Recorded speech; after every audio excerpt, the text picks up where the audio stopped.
Is Islamic banking any different from conventional banking? Is there a real difference between the two? Or is it the same thing with two different labels? What do you say? If you say that Islamic banking and conventional banking are the same, you are not alone. In fact, 1400 years ago, a similar statement was made. Quoting from the Holy Quran, that is because they say trade is but like riba. However, the verse goes on to clarify this misconception by stating that, but Allah has permitted trading and forbidden riba.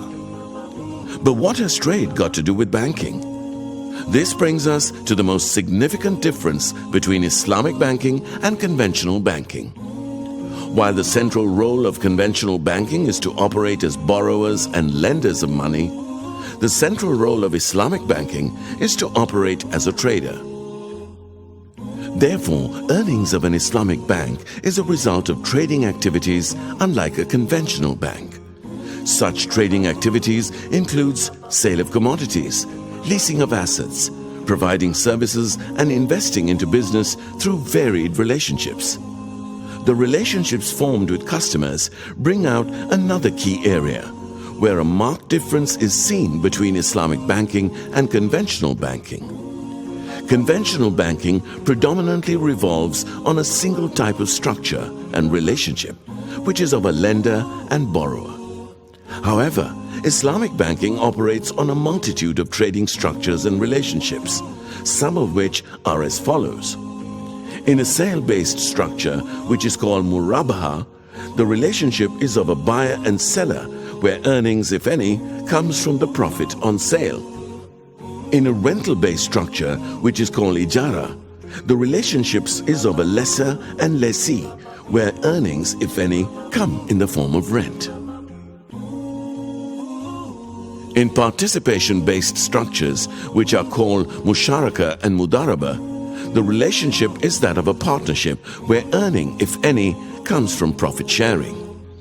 In an agency-based structure, which is called wakala, the relationship is that of a principal and agent, where earnings, if any, comes from fees. Accordingly, the key point to remember is that to understand the true essence of Islamic banking products and how it differs from conventional banking, it is essential to understand the structure and relationship on which the product is based. Once the structure and relationships involved are identified and recognized, the difference between Islamic banking and conventional banking becomes clear and evident. Now, let's summarize. Don't make the mistake made by people 1400 years ago. Why? 1. Trading is different from riba. 2. Islamic banks are based on trading, while conventional banks are based on riba. 3.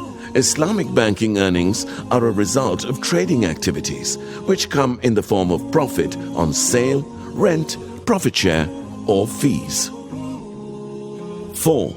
It is essential to understand the structure and relationships on which an Islamic banking product is based in order to realize its true difference. And one more thing. Islamic banks are not only regulated by the central bank, but also regulated by an independent Sharia supervisory council, aided by an in-house Sharia supervisory department, strengthening the bank's governance and social conscience. So next time you meet a person who believes Islamic banking and conventional banking are the same, you can help him see the difference. Amana Bank, it's your bank.